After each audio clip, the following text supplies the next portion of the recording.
Okay. Excellent. Hi, my name is, well, I introduced myself already before. I'm already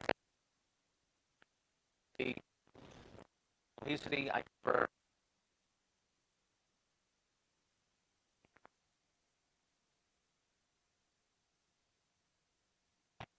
Philadelphia in like a really long time, and this week I've been here twice.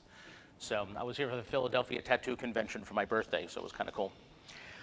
Anyway, so thanks all for staying, and like I said, make sure your business card gets in the little fishbowl over there, and we'll give away the show. And I wanted to thank Ed and VMUG, the Philly VMUG for having us. And yes, I'll just talk a little bit here about Cohesity before. At least heard, no, do we know what we do? What do we do? Somebody said, what do we do? Backups. Right. I'm going to skip most of all of that. So when you think Cohesity, people think of data protection. That is not really what we do. That is part of what we do, but not really what we do per se. So if you look at the Google model of how they present data, right? They created a file system, they put management on that file system, and then they have applications that access that data. So for example, what was the first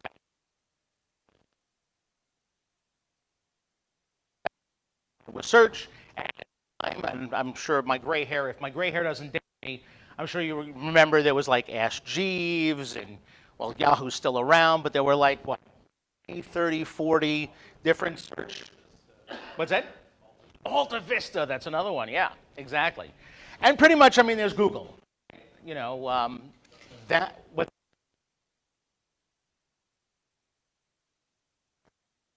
So all of these search engines, and pretty much, anyway, just want a disclaimer. So basically, we did something very similar in the data protection / data management world that Google did. So if you look at the quality and the quantity of data that Google holds, they hold that data and present it to different applications. So if you just went and searched for me, right? You go search for Ari Saperstein, you'll find where I live, you'll find anything I've ever posted. If I didn't do my Facebook or my Facebook privacy settings correctly, you'll probably see every post of mine, and you'll also probably find my house in Google Maps. Is the data in Google Maps? No, it's on their platform. All of that data is somewhere on that platform, and their applications are able to access that data. Now, some of the data they get from the world, and some of the data we're happy enough to give them, right? That's kind of the idea of what and the vision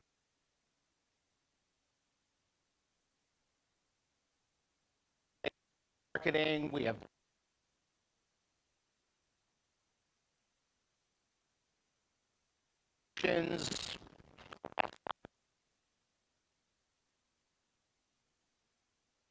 we map all of this data and figure out what to do with that data.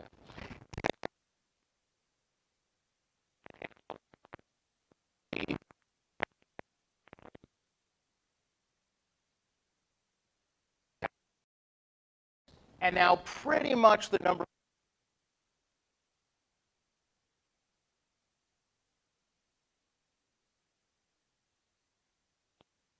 that's in some sort of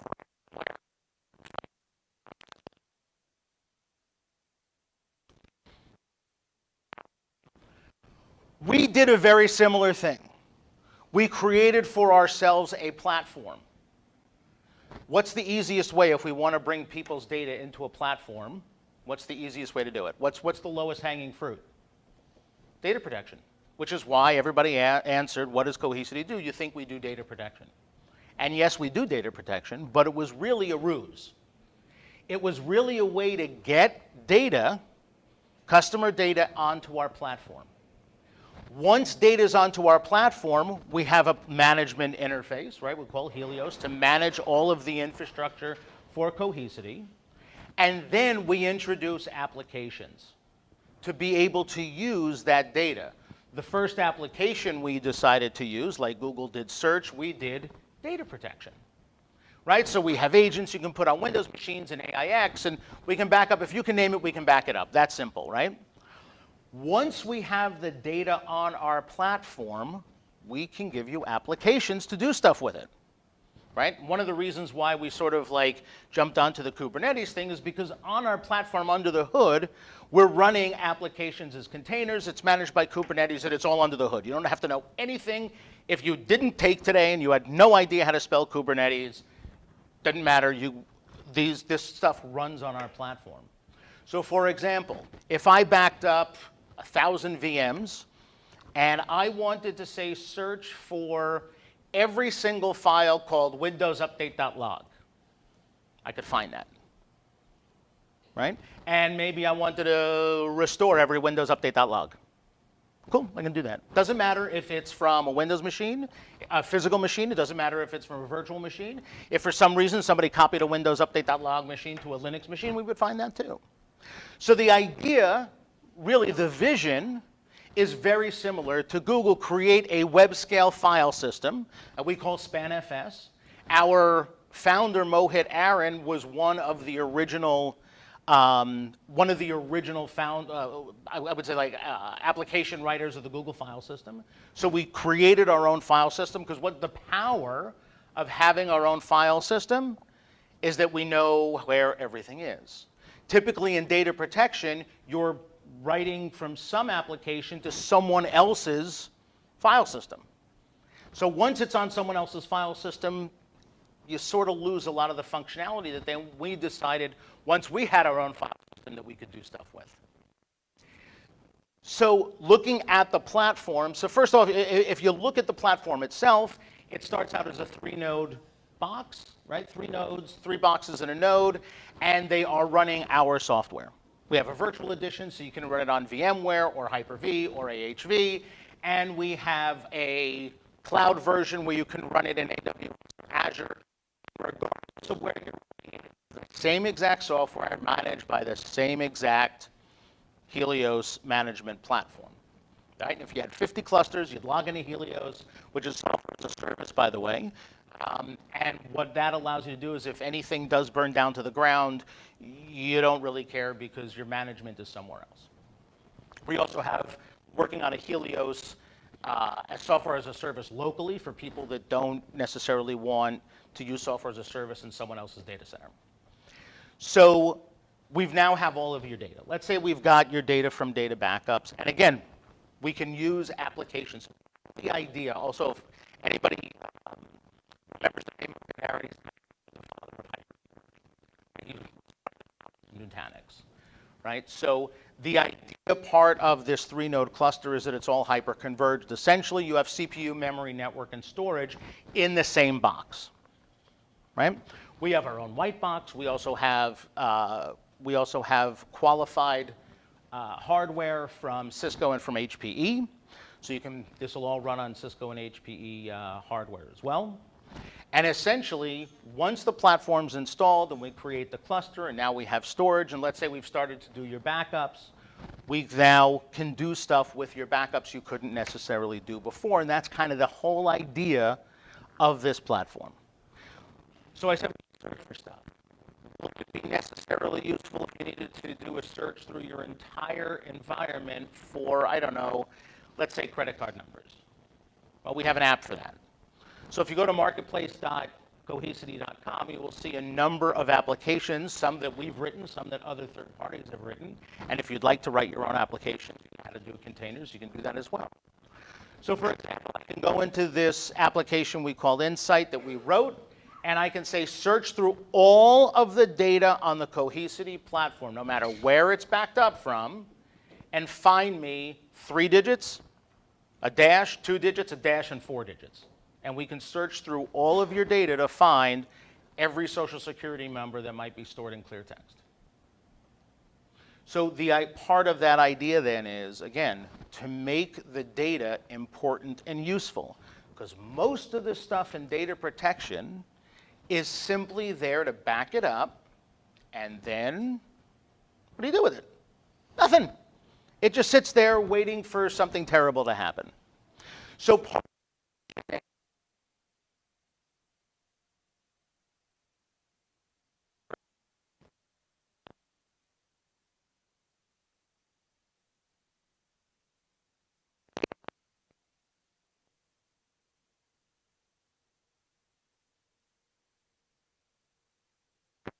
in your environment, you probably run an application that would then have to access data in data.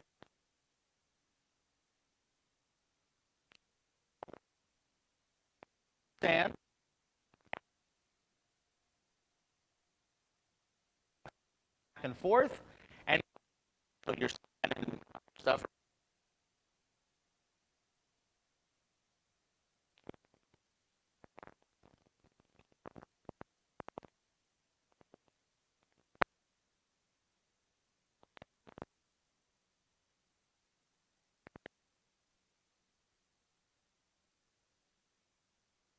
Good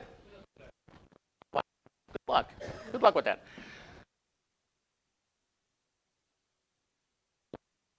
To the storage, one of the other cool applications that we have. So we have Sentinel do full scan on all of your.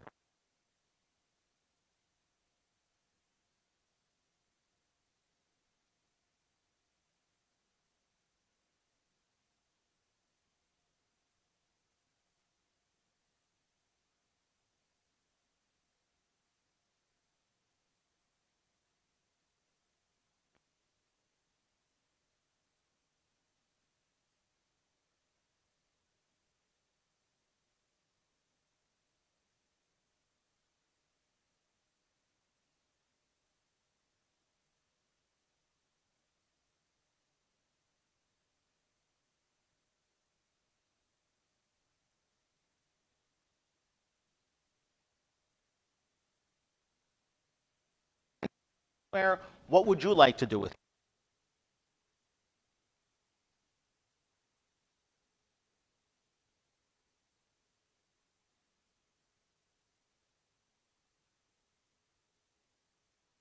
You can do any sort of bunch of applications that'll do all sorts of things.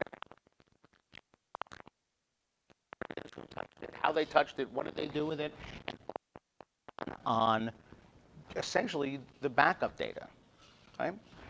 So one of the other, I guess, side effects of our architecture is that we're able to serve all of our data, all of the stuff on our platform back out as SMB or NFS or S3 shares. So for example, if you're running a NAS appliance, first off, you can use Cohesity as data protection to back up that NAS appliance.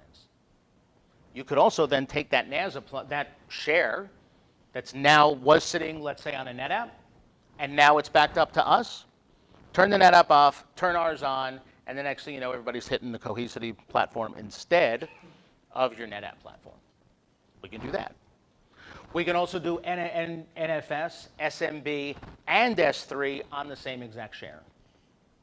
Right? So we actually have a couple of customers right now who are battling where they've got NFS shares.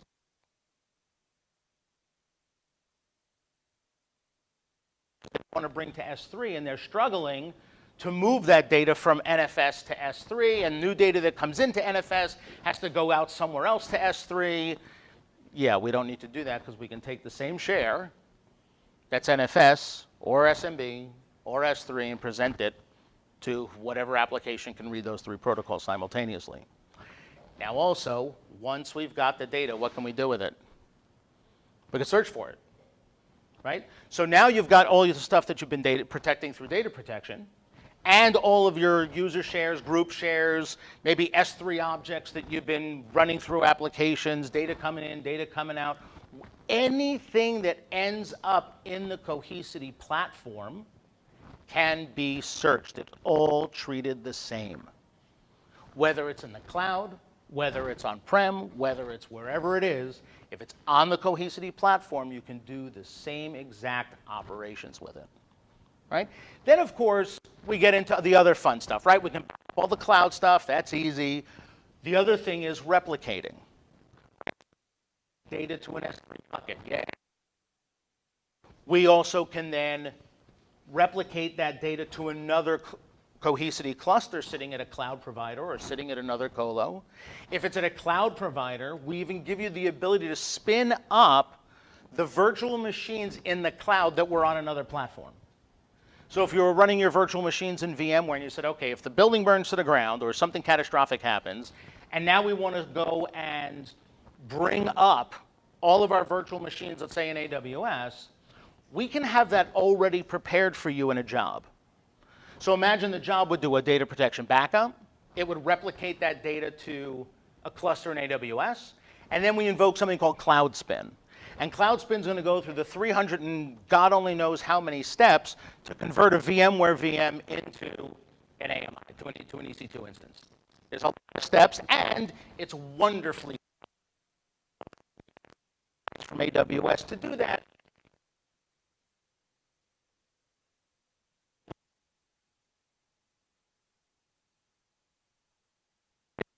Moving data from one platform.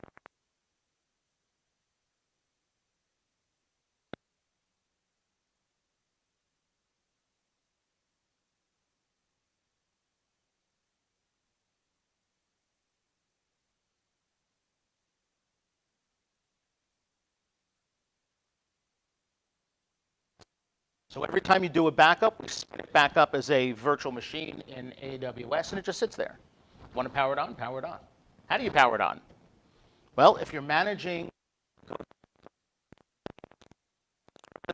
once you log in, the only thing you're going to see is that it's no longer available to the ground.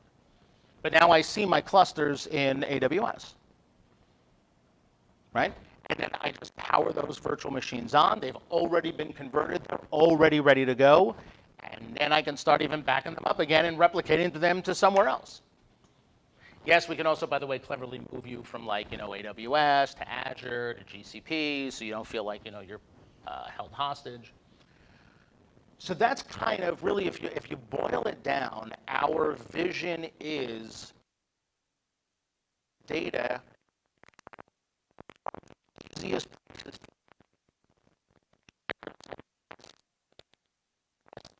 and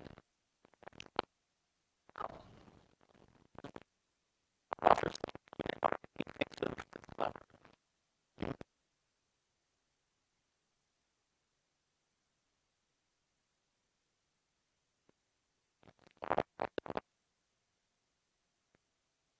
and we just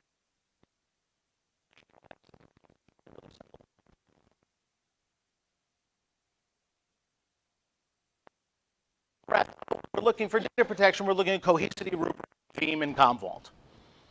We're not really, it's kind of like apples to oranges.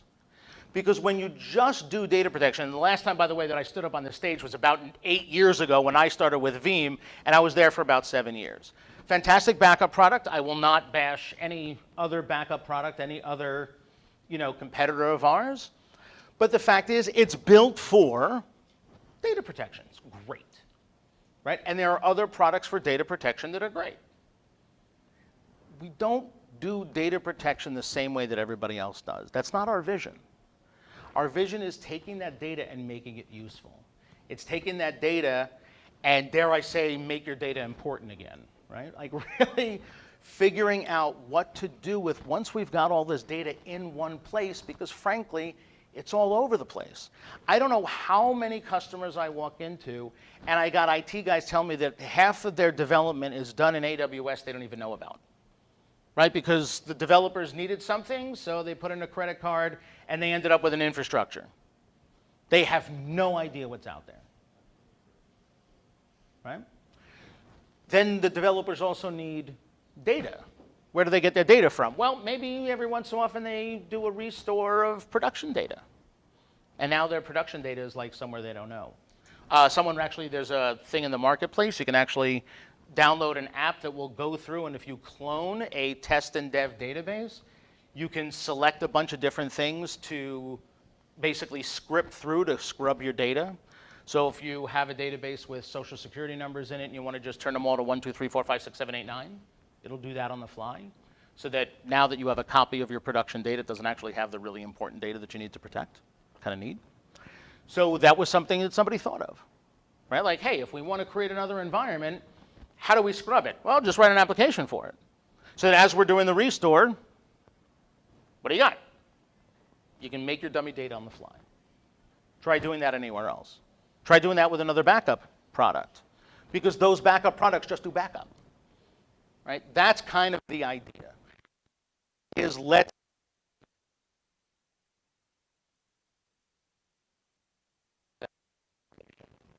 it's that, and the reason why I do is because when I ask audiences what does Cohesity do, all they typically answer is, oh, you do data protection.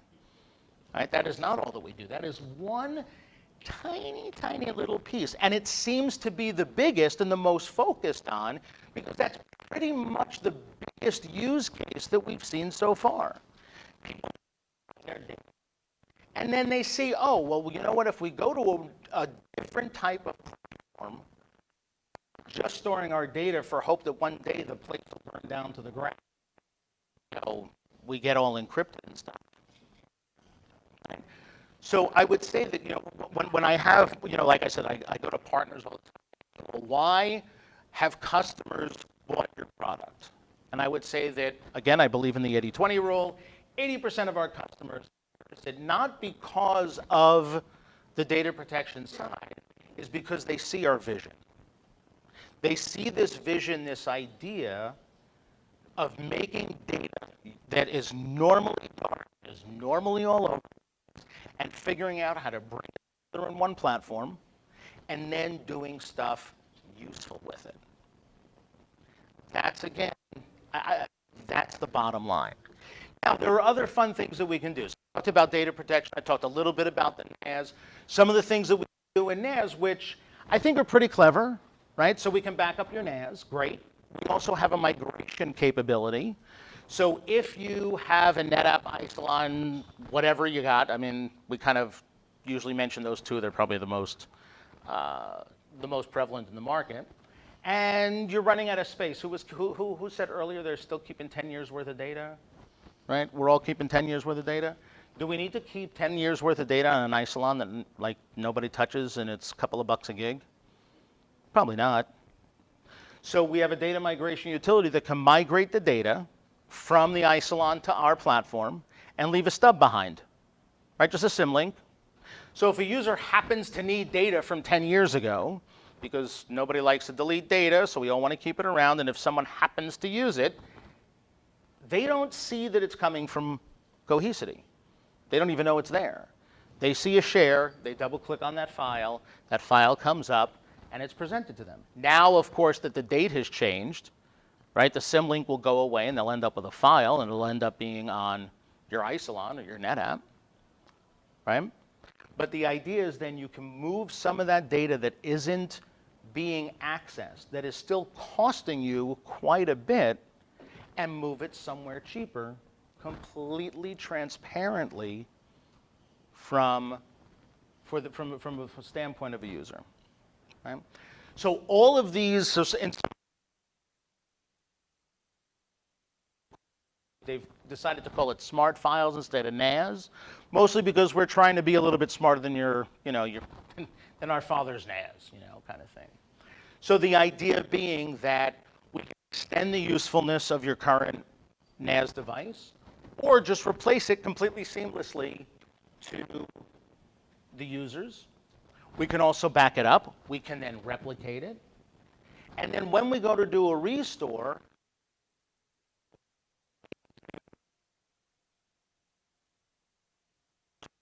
virtual machines and that contains a bunch of data.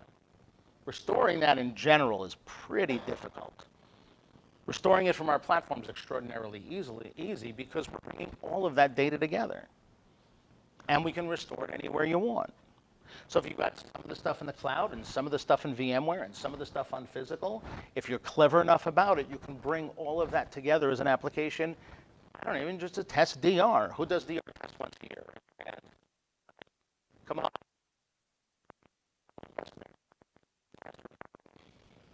So everyone else has their resume. Have on DR as our resume? Fantastic. There you go. We don't need to test it. We have disasters every week. Right. One of my favorite stories that I used to tell, and I'm not entirely certain it's true. It's like one of these legend things, but like So apparently, well, you tell a story long enough, you never know where it comes from. But legend has it there was a company that moved into a building that used to be a bank, and in the basement of that bank was a vault. They said, wow, that was a great place to keep our tapes. All over Wilmington, Delaware. What's that? There are old banks all across Wilmington. There was a great bar called the Bank. Right. They put bars inside the vaults. Right. To serve you Yeah. drinks. So There's a swim shop and the changing rooms are in a vault. that's awesome. You vault in, you don't. Right. There's a steakhouse in New York City, the Butcher and the Banker, that's you actually have tables in their old vault. So this company puts all their tapes in the vault because they figured what a great place to keep our tapes, right? So they have some sort of disaster and they need to recover from tapes. So they put a tape in, they go to read it, empty. Next tape, empty. Who said that? Bingo. So the lock for the safe is magnetic. That's awesome. So every time they walk a tape through the door, it gets erased. And if it wasn't erased walking in, it sure as hell got erased walking the way out. The guy obviously did this pacemaker, otherwise he Right? would have done that sooner. And that's data security. Right, exactly. Well, exactly, the most secure, right? Because they say the most secure computer is the one that's sitting, unplugged off in a closet. It's the same thing. A tape is, most secure when it has no data on it. Right? So the testing of disaster recovery, and again, we used to test recovery when buildings burned to the ground.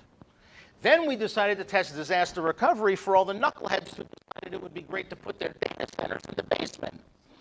Right? And during Hurricane Stanley, when the East River in New York City came up, New York University Hospital said, maybe keeping our data center in the basement is a really bad idea. Right? These are the things that we used to protect against. And now the number one thing we protect against is making sure that we can do recovery in a rapid form. It is coming back to us. That important. It hasn't changed since my dad put in a tape like this big into a mainframe and loaded a bunch of cards. Right? That hasn't changed. Right? So the idea can recover stuff. And the truth of the matter is we have better ways to do it now. Who's still using tape? Tape is dead, long live tape. Right? But the truth of the matter is that the cloud makes a really good place to keep data. You can keep it there securely, you can get it up there cheaply, you can keep it there encrypted, right? And you don't have to worry about, some guy returning 2,000 tapes to the wrong customer, which actually happened to me once. Right? I called, who were we working with at the time? Yeah, it was Iron Mountain. And apparently I didn't know that they were barcoding my tapes after I was barcoding my tapes. So I asked for a range back, and they gave me the barcodes I asked for, except those barcodes belong to another customer. And I opened up the bin, and I'm like, yeah, these aren't mine. But I actually had that tape drive, so all it took was maybe... Yeah, I know, right? So, right, not retired. Or my favorite time with tape when, Total Recall promised that their vans are heated, and they're not. And in the dead of winter, I had to restore an application, and I had to wait about 12 hours for the tapes to come back to room temperature. Anybody know what happens if you put a frozen tape into a tape drive? It's not pretty. Yeah, that's it. And if it doesn't snap, the heat inside will cause condensation on the tape, and it's just gone. It's gone. Right? So we have more availability to protect our data than ever before, and half the time that I walk into customers, they're still doing the same stuff. It's enough already. It's enough in just using your data protection just for let's hope we never use it. Right? We can manage the data better. We can your data. Imagine doing business impact analysis on your data, not as a production, running that as your backups. Saves a huge amount of time and a huge amount of effort. So boil it down, that's our vision. We want to be able to do data management in a way that's really hasn't been looked at before. Take all of the infrastructure that normally gets created. I'm not going to mention names. You have an infrastructure to back up your infrastructure. I had a customer a couple of years ago that had more than 150 repository servers and proxy servers just to back up 5,000 virtual machines. I actually had a data center almost to back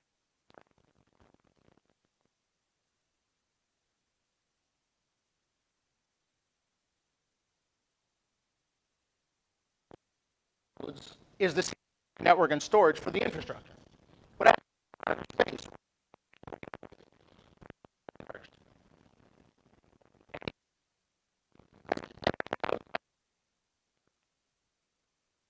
Added CPU, memory, network, and storage to your environment.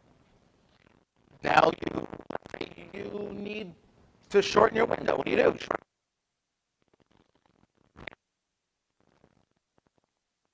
I think actually, I think we've tested. I'm not sure. I don't remember what the document was. I think that we tested like a 64 node cluster and like 82 petabytes of data on our file system. And the only reason why we hit that max is we ran out of hardware. We actually haven't figured out what the maximum number of files or the maximum number of nodes or the maximum number of data that we can hold on our platform because we haven't been able to build a system, an infrastructure big enough. Right, so it's like that metaphysical question, you know, can God make a rock so big he himself can't lift it? Right, so can somebody build an environment so big that Cohesity can't manage it? I'm not sure yet. I haven't seen it. What's that? Exactly. Exactly. Right. It just hasn't been done yet. So that's kind of the idea, is that we also wanted something that's really, really simple to add to. And the best way to do it is web scale, right? Google sort of hasn't found the maximum to their file system yet, right? And we just keep adding more and more and more and more data to it. So it's really our file system sort of comes on that web scalability, right? And that web scale theory. So that's kind of us in a nutshell, right? Some of the other features, obviously, you know, we do database backups, Oracle backups.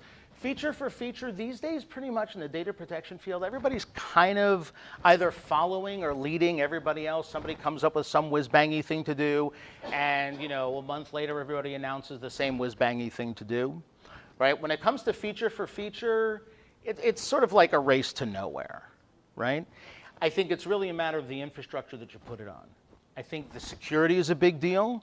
It is extraordinarily difficult in a great many products to do data reduction and encryption at the same time, encryption at rest, right? We own the file system. We can do all of that. In a lot of other products, if you try to write an encrypted file, you can't send it to a data reduction appliance, right? Because encrypted data won't reduce. Although I actually had somebody not understand that once. And I had been working me up like completely furious. We're getting 0 deduplication on our exagrid. I'm like, okay, why? Well, we turned on Veeam encryption. Like, okay, is this a joke? Because if you're encrypting files and you're trying to write to a data reduction appliance, so first of all, I said to the guy, I said, here's the thing. I need to know if you're getting any data reduction at all, because if you're getting any data reduction, we need to fire the guy that wrote the encryption algorithm. Because no two blocks should ever be the same, right? We own the file system, so we can do data reduction and encryption at rest with the greatest of ease. Right? So again, it's really a vision, not necessarily a set of features. Right? Any set of features that Commvault, Veritas, Rubrik, or anybody comes out, we're going to come out with it either before them or after them, or they're going to come out before it or after us. It's all pretty much, like I said, a race to nowhere. But I think it's really important to look at our vision of how do we make the smallest amount of infrastructure for a backup for data protection and NAS. How do we make that scalable, right? Because if any of you can predict where your data centers are going to be in 5 years, I'd also like you to choose lottery numbers for me, because you'll have some sort of vision that I don't have, right? that our data grows. And it just keeps growing and growing and growing. Right? So we do need to be able to have the ability to grow that infrastructure, right? Keep it secure, keep it safe, be able to restore stuff. And that's kind of it. Any other questions, comments? I can hear myself talk all day, so I don't really care at all. But yes, sir. So you said you could take any environment and move it to another provider. Mm-hmm. Could you move it to the same provider? Like if I was like, listen, I have a production environment, there is no QA, UAT environment. Could you just clone it back onto AWS? Yeah, sure. Different account? Sure. Yeah. Very cool. Yep. And the clones are like really, really small. How we use B trees and snapshots and stuff like that is like really kind of wild. So our snapshots, like when you take a clone, it takes up almost no space. Right? Obviously, as the more changes you make to it, yes, it'll take up space, but if you want to clone an environment and give it to somebody to like bang away at, it takes up no space. Yeah, pretty cool. Right? Instant mass restore, we can just turn virtual machines on. Oh, other really cool thing, I always forget to mention this. So most backup products take your data and store it in a format that is proprietary to them. And if you need to restore it, you need them. We do not do that. If we back up a VMDK, it's stored on our system as a VMDK. Yes, it's deduped and it may be deduped and compressed and encrypted, in which case, yes, you'll need our software to figure that out, but it's a native format. So there's also no reconstruction when you do a restore. So you could restore 1,000 virtual machines simultaneously because what does the machine do? What are we doing? We're just taking the backup and presenting it to VMware as an NFS mount. Now you're just bound by the amount of I/O that VMware can handle on a single NFS or multiple NFS volumes. There's no reconstruction. We do fulls and incrementals, but we do it in such a way that every backup appears to us as a full, so it appears to you as a full. No reconstruction. You don't have to sew 30 incrementals and a full together in order to bring it back to yesterday. So it's those sort of things that allow us to do restores really, really simply. Anything else? How much time do I have? What time is it? I have no idea. What time is it? Woohoo! 18 minutes left. Okay. Any other questions, comments? No? Fantastic. Somebody want to go grab the bowl in the back?